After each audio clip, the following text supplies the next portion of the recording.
Affaire Chiabodo. Des cadres de TF1 entendus, l'ex-animateur toujours harcelé. La bataille judiciaire entre Olivier Chiabodo, 54 ans, ex-animateur d'Interville, et TF1 se poursuit. À lire aussi. Affaire John Travolta, un troisième homme l'accuse d'harcèlement sexuel. Gérard Depardieu, Obélix chez les Belges a toujours de l'appétit en affaires. Miss Lorraine, affaire d'harcèlement, Sylvie Tellier réagit aux plaintes.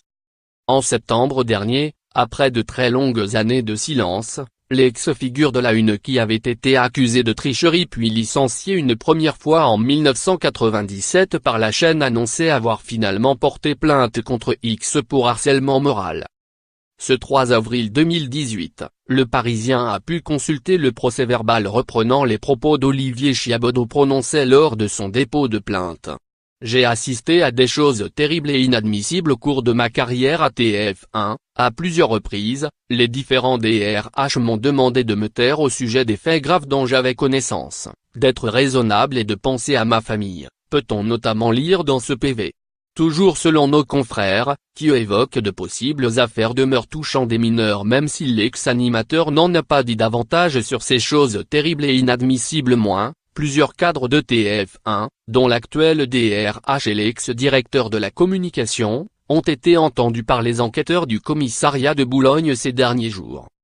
Interrogé par nos confrères du Parisien, Yacine Maharsi, avocat d'Olivier Chiabodo, a indiqué que son client, qui avait demandé une protection policière pour sa famille et lui, était encore aujourd'hui inquiété. Mon client continue à subir des pressions, mais il est déterminé à poursuivre la procédure jusqu'à son terme, a-t-il statué. Pour rappel, Olivier Chiabodo avait été licencié de TF1 pour faute grave après la polémique de tricherie lors d'un quiz opposant l'équipe du Puy du Fou face à celle du Pays d'Anceny. Un licenciement qui avait été annulé par le Conseil des prud'hommes en 1998, engendrant la signature d'un accord de confidentialité entre les deux parties. L'animateur a été réembauché par Etienne Moujotte en 2006 avant d'être une nouvelle fois écarté de la chaîne en janvier 2017.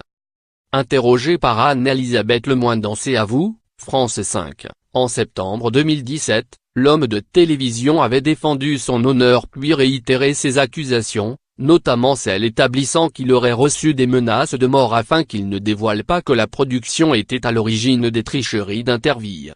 Quand vous avez 30 ans, que votre femme attend votre premier enfant et qu'on vous menace de mort, je peux vous dire que vous ne voulez qu'une chose, que ça cesse, avait-il lâché avant d'indiquer que des cadres de l'époque, dont Gérard Louvain, lui lançaient par exemple, les camions, ça roule vite dans Paris ouah, tu viens en scooter.